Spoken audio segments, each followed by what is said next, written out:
Mheshimiwa Makamu wa Pili, kwa niaba ya wananchi wa Jimbo la Kijini, sisi zetu nyingi ni shukurani, dua na sala kwa serikali.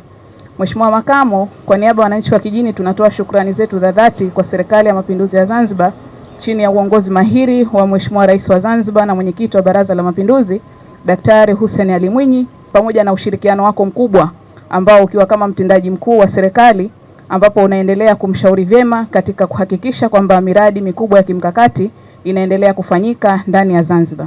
Lakini kipekee sana kwetu sisi wanakijini ni fahari na ni furaha kubwa kuona kwamba miradi hii ya ujenzi wa miundombinu inaendelea kwa kasi kubwa.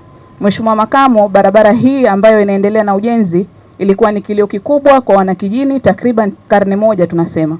Lakini kutokana na maono ya Mheshimiwa Rais wetu akaamua kwamba kwa maksudi wanakijini kuja kutufuta machozi kwa ujenzi wa barabara hii ambayo ina kilomita takriban 9.3. Na Mheshimiwa Makamu, sisi tuna furaha sana kwa sababu kutokana na ule mkataba wa 277 sisi wanakijini tuna takriban kilomita zaidi ya 30 ambazo tunanufaika kati ya sisi Jimbo la Kijini pamoja na majirani zetu wa Jimbo la Mkwajuni. Kuna barabara hii ambayo inaendelea na ujenzi, lakini pia kuna barabara ya Matemwe Kijini ambayo pia ina kilomita karibu 13.2, lakini kuna barabara ya Muyuni kuelekea Nungwi ambayo ina kilomita 7. Lakini pia Mheshimiwa Makamo, kuna barabara ya Panga Chumvi kuelekea Kigomani ambapo ndani ya siku 3-4 zilizopita imeshatandikwa lami. Kwa hiyo tunafuraha sana na tunashukuru sana Serikali ya Mapinduzi ya Zanzibar kwa maendeleo makubwa ambayo tunaendelea kupata sisi wanakijini. Tunasema kwamba Kijini sasa hivi haina tofauti na mjini. Tunashukuru sana Mheshimiwa.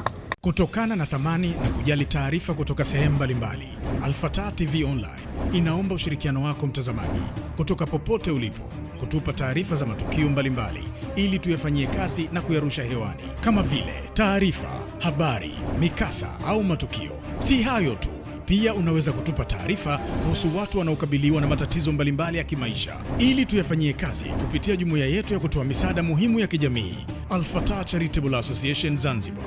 Wasiliana nasi leo kupitia namba zetu za WhatsApp alama ya kujumlisha 25577785849. Wasilisha kwetu leo, tuifikishe kwa jamii leo. Al-Fatah TV Online, dira ya umma.